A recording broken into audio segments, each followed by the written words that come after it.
I'm told we're live. You just check Twitter for 2 minutes before you go live and... All right, we're still going to try to do this. Let's do it. Here we go. First of all, first thing I want to talk to you about is NerdCon, Nerdfighteria, February 26th, 25th? I can't remember, you guys. We're checking the date. We're going to be in Boston. 25th and 26th. It's Saturday, Sunday. It's at the Boston Convention Center. It's like all the stuff that has to do with John and Hank and all the shows and all the people and blah, blah, blah. It's going to be great. There's multiple panels. We're going to even do like a healthcare triage live thing. If you're in Boston, you should come. It's going to be amazing. You can meet Mark and Stan, and then you can see me and watch how embarrassed I get when actual people talk to me. And it'll be fun and amusing. And then, to be honest with you, you can ask me questions, and without the filter of the internet, it is very likely I will answer them truthfully. Not that I don't answer truthfully all the time, but what's the word I'm looking for? Candidly. That's perhaps a better word. There's so much going on in healthcare. It's a perfect opportunity for you to ask real questions about what's going on. We'll talk about it, and to sort of meet all the other people you love, and Nerdfighteria and all that stuff. There's panels on how do you do YouTube when you have a job. I know I'm on that one. We're doing an episode of I'm just gonna curse because I don't know how else to do it. Holy fucking science with Hank and some other people. We're doing a whole healthcare triage live thing. There's some meetups. There's all kinds of stuff. You should come. February 25th, 26th, Saturday, Sunday, Boston Convention Center. Please come. Someone's got to come talk to me. I don't want to be in a room by myself. Please. All right. Also, patreon.com/healthcaretriage. We've had more and more support. We truly appreciate it. It helps keep the lights on, lets us keep doing this stuff. Check out facebook.com/healthcaretriage. Watch our episodes. Our one on Republican healthcare plans was pretty popular recently. We're proud of that. And we're going to have, of course, more and more and all different kinds of stuff. There's so much going on with healthcare, not to mention the rest of the stuff going on right now in the world, in the United States certainly, but in the world. You're going to want to know what it is. Come watch us at Healthcare Triage. Let's get to your questions. Question 1 from Andrew Schlackman. Should a breastfeeding mother remove allergens, i.e. dairy, from her diet if the child has confirmed allergy to it, but does not exhibit symptoms from breastfeeding, only when he eats the foods directly? I'd be really curious to know sort of how you're determining allergy and everything else. So here's the thing. Up until not long ago, the advice was that the breastfeeding moms and certainly babies should be avoiding all kinds of foods. That totally changed recently with some of those studies that we've talked about in Healthcare Triage before, and then actual recommendations on exposing babies to peanuts and exposing them to peanut protein, where it turns out that getting them exposed to peanut protein is probably really important, especially for kids at high risk for allergies. We literally just taped an episode minutes ago that'll be up in a couple weeks on Healthcare Triage on this exact subject. So you need to talk to your pediatrician because I don't know what's exactly going on in this case, but the conventional wisdom is changing on this one. And it's becoming there's more and more of a belief that we need to be exposing kids to stuff, not shielding them from it. That in doing so, maybe making a lot of things worse. It's the hygiene hypothesis. It's the idea that as we've shielded, and we made shielded children from allergens, as we made the world more and more hygienic, the immune system, with little to do, starts attacking itself and starts actually developing allergies and things. It turns out that exposing kids to peanut protein when they are younger makes them less likely to get allergies. That's a randomized controlled trial. That's causal, which means, of course, the opposite is true. Kids who are shielded are more likely to get allergies. That the advice that we've been giving kids to not ever see a peanut may have made more kids have an allergy. It could be one of the reasons why peanut allergies seem more common now. It's horrifying. So I would not jump on this bandwagon and say that this is what you're supposed to do. You should talk to your pediatrician and make sure that your pediatrician is up on the current research and evidence. Question from Caseface. I'm paranoid about germs since I can get sick very easily. I wash my hands many times and spray Lysol on my desk and work surfaces at least twice a day. Does the Lysol actually work to combat germs? So first, I'd want to know why you think you can get sick very easily. Is that because you're actually immunosuppressed, or is it because you just think you get more sick more easily? Because those are two separate things. So probably the single best thing you can do is washing your hands. Hand washing is the best because, of course, how does that stuff, and I just did the wrong thing. How does that stuff, because I'm thinking about it, how do the germs get to you? Most awfully in your mouth. You touch something, you touch your face, you touch food, you put it on your mouth, you eat it, that's how you get the germ. If it's airborne, of course, all bets are off, but fewer viruses are airborne than you would think. The vast majority of what we worry about is hand to mouth, that kind of thing. So, spraying your desk is good in the sense that, okay, maybe your desk will be slightly cleaner than when you touch it. But of course, if you just keep washing your hands, it really almost doesn't matter what's going on your desk. And so I'd be less concerned about the spraying on my desk with Lysol over and over and over and over and over again than I would about just in general good practices of the stuff that touches your desk goes to your mouth. Don't put food on your desk, then put it directly in your mouth. Don't touch your desk, touch your face. But that goes for everything. Plus, this is the thing, you're so panicked about we did an episode on this recently. You're so panicked about the desk that you probably have not thought about the things that are really much more concerning. Things that you touch all the time with hands or that get touched by multiple hands all the time and then never get cleaned. Money, computer keyboards, remote controls, phones. Like, how often do you wash this? You touch it with your hands all the time. It's very likely that's dirty. Now, this cup is clean because I just took it out of the dishwasher at home. But, things that get touched, ATM buttons, filthy. And when was the last time that was clean? So, that's the stuff. If you're constantly cleaning your desk is not a risk. If you're constantly cleaning the toilet seat's not a risk. If you're constantly cleaning the floor is not a risk. The risk is the stuff we don't clean, we don't clean, that we touch, and then we touch our face. So the best thing to do, of course, is break that signal. Don't touch your face so much. Constantly, wash your hands, especially before you eat. And that's the best stuff you can do. This is the same thing too. Think about it on a plane. Not to keep beating this dead horse, but it's like, it's not the air. Everyone's always worried about wearing the mask and the air. The air is super clean. They filter that stuff like crazy. However, the magazines, they don't wash the magazines. The trays, the buttons, I don't know how often they wash that stuff. That's the stuff that people are touching all the time. And I don't know where that's been. Weird millennial. I'm a 21-year-old male in healthy physical condition and poor financial condition. I'm sorry about that. I live in Tennessee where the Medicaid expansion to cover more people like me was rejected. Is that likely to change now? Wow. I don't know. So I can make arguments on both sides of this. One is, of course, I can't, right now, listening to the Republicans in Congress especially, they don't seem to be eager to expand the Affordable Care Act. However, that's a decision that's not left to the Congress, that's left to the states. So you got to tell me what the governor of Tennessee and the state legislature in Tennessee want to do. If they want to expand it, they probably can, at least for now. Now, what's going to happen in the future? I have no idea. There's talk of changing Medicaid into a block grant program. I have an upcoming New York Times column on that. There's talk about, repealing and replacing the Affordable Care Act. I will tell you, my tea leaves when I read them show me that I do not believe the Republicans in Congress are too organized and together on what to do about repealing or replacing the Affordable Care Act. The original deadline for the reconciliation bill was like January 27th. We've blown past that. The underground reporting that we're seeing shows they are nowhere near making a plan. They'd have to get the committees together to start on this. The committees aren't even close to getting started. No one is sure what's going on. No one wants to put forward any plans. It will be very hard to do this. It will be very hard to repeal it. They can change some stuff through reconciliation, but not the big stuff. They don't want the market to collapse. They're facing tons of people who are screaming and yelling about losing their plans. So and again, the world's on fire for any 12 other reasons.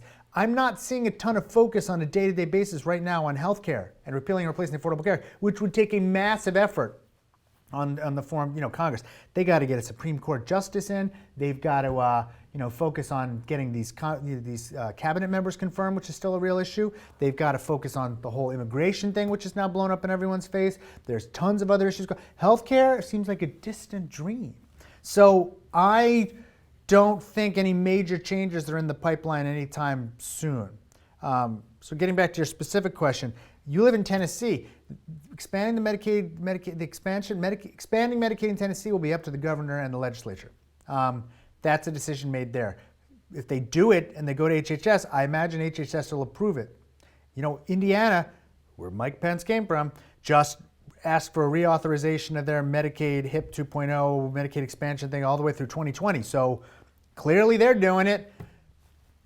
Seema Verma, who basically helped design that plan, is now going to be head of CMS. I assume she's going to approve the plan that she created. So if other states wanted to do that, I don't see how you would say no, but that'll be up to Tennessee. Short of that, you know, if you make enough money to make it into the exchanges, there's still subsidies available and everything else is there.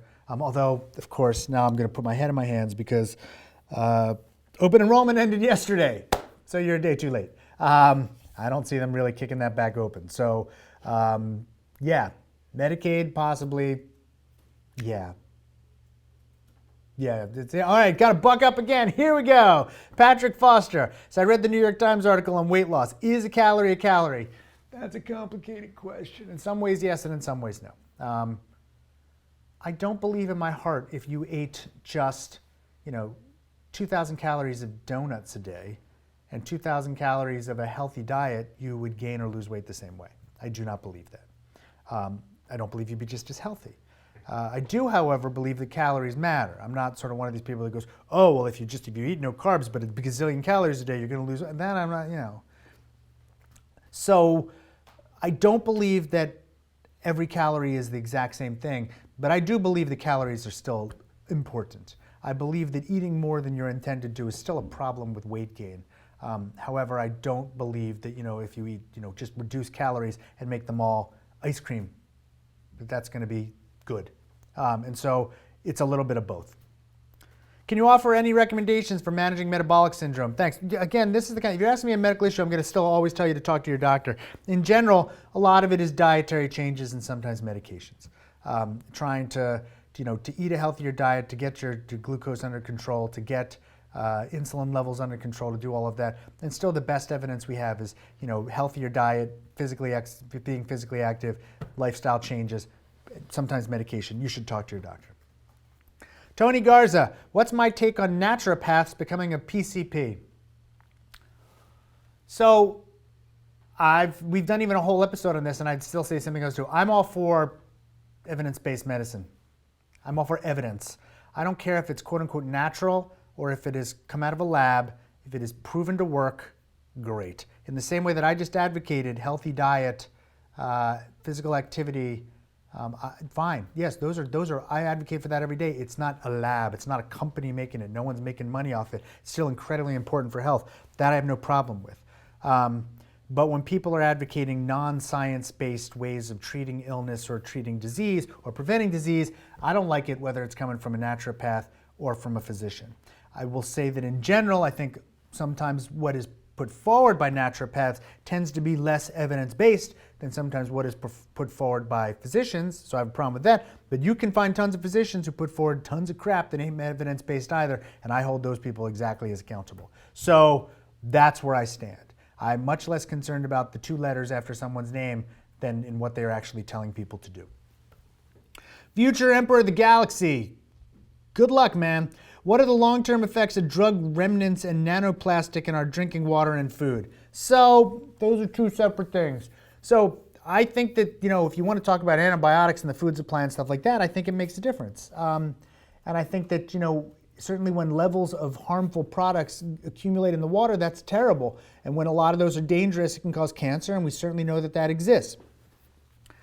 I think if there are levels of plastic in the drinking water that are harmful or proven to be, that's horrible and we should be worried about it. Having said that, this kind of discussion sometimes devolves into infinitesimal amounts of stuff which isn't proven to be harmful, and then we all start freaking out.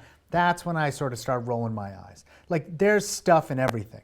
And so I'm not going to get crazy about I can detect a level of something, in the food. Like when they say we can detect a level of, pesticide in the food, but that level's so low it's not harmful, I don't care. I just don't. If you can detect some level of plastic, but it's at a tiny level or something, fine. Okay, stuff happens. So again, I'm not worried about stuff that I touch all the time. The immune system is very good. The body is very functional. I worry when things get to levels which are harmful. Other than that, I don't. So I'm all about monitoring our food and water supply to make sure stuff is safe, but I don't think it has to be literally 0 levels and 100% thinking it's safe. Nothing is ever proven 100% safe. I want to get to where the cost effectiveness is useful. Lynette, but of course, when you're future Emperor of the Galaxy, feel free to make your own rules. Linnea Skaglund. Seems like my family is prone to autoimmune diseases. My mom has SLE, I have celiac, we have IBD, psoriasis, MS in the family too. Are some people more genetically prone to autoimmune disease? Yeah. I have ulcerative colitis, my brother's got Crohn's, my mom's got ulcerative colitis, we're a GI crackerjack family. So yes, of course, it runs in the family. People are more prone to some diseases than others. There are lots of diseases that run in the family. IBD, as I just mentioned. I imagine celiac disease is familiarly related. I would think other things too. So, and of course, a lot of these things are. My brother, not to get into it, but psoriasis can be a problem with some diseases. When I'm flaring, I can tell I have eczema that pops up. Autoimmune is autoimmune. So like that stuff absolutely runs together. Asthma and eczema run together a lot. Just reactive skin runs, diseases in general can run with lots of other things. So sure. Now, can I say it's that gene? No. Can I say it's genetically related in the sense of like it's autosomal dominant or recessive? It rarely works out that way. But there definitely appear to be familial links and some kind of genetic link to a lot of these kinds of problems. Niall Keeley, I have a family history of mental illness. Should I smoke weed? I'm sorry, what a great question. We just did an episode on like the evidence behind pot. Literally filmed it like an hour ago. You should watch that episode when it comes out in a few weeks. So I'm going to put on my doctor hat first and say, you got to talk to your doctor. Secondly, I'm going to say, I don't know how old you are. If you are below the age of 18, the answer is absolutely no. Third is legally. If you live in a state where marijuana is illegal, yes, that's not legal. I would not advocate anyone do anything illegal. Okay, having gotten through all of that, if you're asking me, I got it, like, why? That's like, why are you asking me? Are you asking me because you think the marijuana is going to treat the mental illness? Because there's not much evidence for that at all. If you're saying to me, there's a family history, but I'm totally normal, is the weed going to make the family history occur? There's some evidence with schizophrenia that the answer to that might be yes. With other mental illnesses, the answer is like, there's not a ton of evidence to tell us what's going to happen. If you're telling me that you have mental illness and you think you're going to treat it with weed, like no, like there's no evidence for that. If you're asking me in general, just like, hey, is it okay to smoke weed? Everything has a risk and a benefit in life, man. The people that smoke weed believe they're getting some kind of benefit out of it that they believe outweighs the risks. Most of them, I would imagine. That's a personal decision, and I cannot advocate one way or the other in terms of doing that. But I would say absolutely you should talk to your doctor. You should watch the episode that's going to be upcoming because we will discuss a lot of the research behind all of this. But again, I'm going to give you a big hedge answer. It depends. Should you? The answer, I'm never going to advocate. Should means I'm advocating it. I'm not. Can you? If you're asking me, do the risks outweigh the benefits? Those are personal decisions that I can't tell you. If, however, you're asking me, is there a link between, smoking pot and problems with some mental illnesses? It depends on the mental illness to tell you how much evidence we have. You should, again, speak to your physician. Malad Delules, can wearing contact lenses over multiple years on a day-to-day basis be bad for the eye? There are lots and lots of human beings on the face of the earth that have worn contacts for decades and seem to be doing fine. I wear glasses. I'm used to them. It's mostly because I just didn't like contacts when I tried them out decades ago. I'm sure the technology's better. In fact, I'm thinking of trying them again because I can't stand like when I go in the pool or the beach and I can't see and I have to keep swapping my glasses, and if I go in the ocean I can't see, and if we go in snorkeling I can't see the fish. So I'm going to try contacts again for that. But at this point, glasses are part of my look. I wear glasses. Should you wear contact lenses? Personal decision. Is there big high risk from them? Not that I know of, because if there was, I'm sure there would be stamps in all the boxes of them, and there's not, and gazillions of people wear them all the time. Let's take one more question. Christopher Mora, when do you think that medical marijuana become mainstream for PCPs to prescribe? The literature seems to show strong evidence to support its use in chronic pain, MS, and a few other things. You've clearly read the report. Everybody else should watch the episode. So, there's oddness there. It's like all the studies are in like cannabinoid compounds and not in actually smoking pot. So, what is it? So here's the thing. I think it's much more likely that we will get to pure legality of marijuana. Marijuana will be legalized before we get to like fully formed prescription marijuana across the United States. Why? Because I think pot's going to fall into the same kind of thing that like alcohol does and that other substances do. During Prohibition, doctors could write scripts for alcohol to treat a number of mental illnesses That's how people got their alcohol, because they couldn't get it legally, so they get it medically. That's what prohibition did. That's sort of the same thing we're doing with pot, where we know, hey, it probably makes some things better. You know, we can make it medical, and a lot of doctors aren't feeling great about that because we don't have a lot of good evidence. And of course, if something is medical, why isn't insurance paying for it? And shouldn't it be tightly regulated and all that other stuff? No one wants to do that. So what's more likely to happen is that it'll get legalized, and then everyone will make a personal decision whether to treat their thing. Having said that, yes, it does look like that for chronic pain it does work. Now, does it work better than aspirin or Tylenol? I don't know. Or like, ibuprofen? I don't know. But, I would imagine it's much safer than opioids, which is a lot of the arguments people make for why aren't we using it. Does it work to relieve, nausea and vomiting in people that have cancer? Yeah. Yes, I got to believe the benefits are outweighing the harms there. But, those are not the major reasons people are using marijuana. The major things that people get on their prescriptions are like a variety of mental illnesses or glaucoma or something, and the evidence shows it doesn't work for those things. But those are the reasons people get prescriptions, because of course, those are people trying to get pot. And the way that they can get it is by getting a prescription in places where it is otherwise illegal. I think it's much more likely that we will get out of that silly game and just make it legal before we actually start using it like a drug. Back in the day, they used to use alcohol to prevent some types of preterm pregnancy. They would give women IVs of it. Alcohol has its uses. We've stopped really medicalizing it. We just did because it became legal. That's sort of how it goes. That's what I think will happen with pot. Thanks for showing up.